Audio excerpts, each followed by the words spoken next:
सत्यशोधक महात्मा ज्योतिबा फुले व भारतरत्न डॉक्टर बाबासाहेब आंबेडकर यांच्या संयुक्त जयंतीनिमित्त आयोजित गुरु शिष्य जयंती महोत्सव 2026 अंतर्गत सादर करण्यात आलेले व्हय मी सावित्रीबाई हे भव्य एकपात्री नाटक उत्साहात पार पडले असून नागरिकांचा उत्स्फूर्त प्रतिसाद लाभलाय। मारुती मंदिर सातपूरगाव येथे सायंकाळी 6 वाजता झालेल्या या कार्यक्रमाला स्थानिक नागरिक, महिला, युवक युवती मोठ्या संख्येने उपस्थित होते। दामिनी जयश्री राजेंद्र यांनी साकारलेली सावित्रीबाई फुले यांची भूमिका प्रेक्षकांच्या मनाला भिडली। त्यांच्या प्रभावी अभिनयाला उपस्थितांकडून टाळ्यांचा कडकडाट मिळाला। सावित्रीबाई फुले यांच्या जीवन कार्यावर आधारित या नाटकातून समाज प्रबोधनाचा प्रभावी संदेश देण्यात आला। शिक्षण, स्त्री सक्षमीकरण आणि सामाजिक समतेचे महत्त्व अधोरेखित करण्यात आले। या कार्यक्रमाचे आयोजन भारतीय जनता पार्टी व समस्त सातपुरी ग्रामस्थांच्या वतीने करण्यात आले होते। श्री सोनाली तुषार बंधुरे, सौ सविता रवींद्र काळे, सौ मानसी योगेश शेवरे आणि श्री नितीन बाळा निगळ यांच्या पुढाकाराने हा उपक्रम यशस्वीरित्या पार पडला। कार्यक्रमाला उपस्थित नागरिकांनी समाधान व्यक्त केले असून या महोत्सवामुळे सातपूर परिसरात उत्साहाचे वातावरण निर्माण झाले। हा कार्यक्रम ठेवण्याचा उद्देश हा होता का हा कार्यक्रम लोकांपर्यंत पोहोचला पाहिजे। आता सोनाली सांगितलं की आपण पुस्तकं वाचतो, पुस्तक वाचण्यापेक्षाही सगळी जनता समोर बसते आणि ज्यावेळेला तो अभिनय वागतात त्यावेळेला अत्यंत असं मन भरून येतं। खरोखर युवागाळ्यांनी सांगितल्याप्रमाणे खरोखर डोळ्याला आसू आले असा हा कार्यक्रम मी तर एकदम शांत बसून आणि पुढे बसलो होतो आणि हा कार्यक्रम बघितला।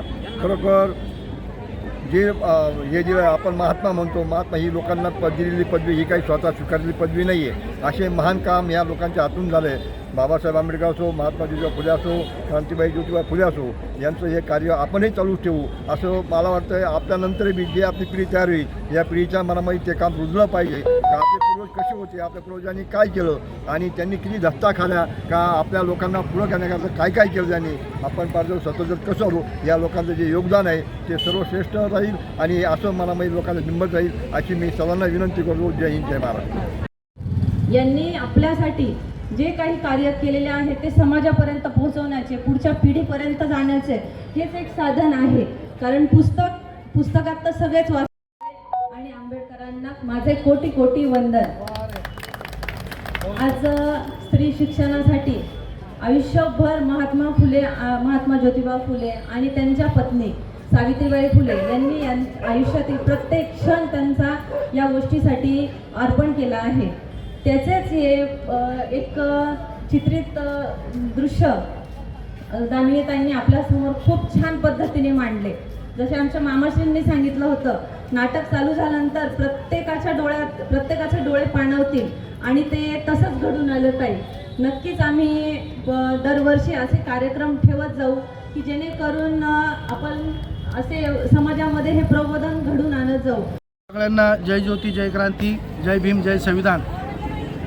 ज्या महापुरुषांनी खऱ्या अर्थानं या दलित, शोषित, पीडित, ओबीसी समाजाला माणसाला माणुसकी म्हणून जगण्याचा अधिकार दिला, असे हे क्रांतीसूर्य, महामानव क्रांतीसूर्य महात्मा ज्योतिबा फुले, ओरिजिनल महात्मा, जे आज फक्त कोणी महात्मा म्हणतं पण खऱ्या अर्थानं जे महात्मा आहेत ते क्रांतीसूर्य महात्मा ज्योतिबा फुले आहेत। आणि त्यांच्याच विचाराचं त्यांचे शिष्य, ज्यांची कधी भेट पण नाही झाली पण गुरु शिष्याची जयंती डॉक्टर बाबासाहेब आंबेडकर यांची जयंती या एप्रिल महिन्यामध्ये महिनाभर या दोन्ही गुरु शिष्यांची जयंती साजरी होत असते।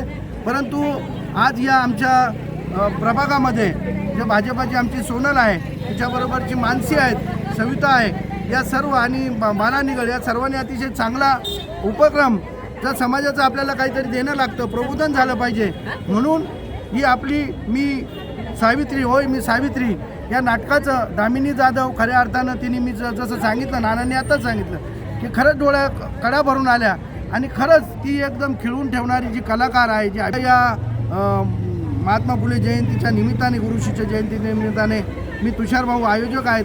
खरं यांनी बी तुषारनी बी अतिशय चांगल्या पद्धतीनं समाज जमवला। बघा काल बी याच ठिकाणी व्याख्यान होतं, परंतु कालचं आणि आजचं मला माहिती होतं।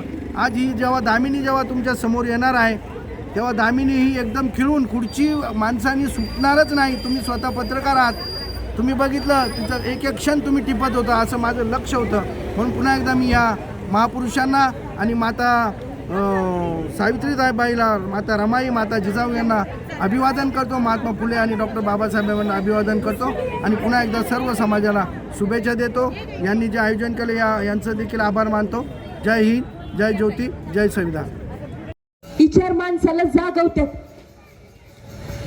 ते विचार आपण जिवंत ठेवायला हवेत. विचार माराया नग हेच पुन्हा पुन्हा सांगणं,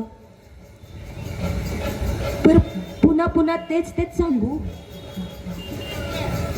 पुन्हा पुन्हा आज जर पडपड माय झालं तर शेठजी वर तर बोलता आलं तसं.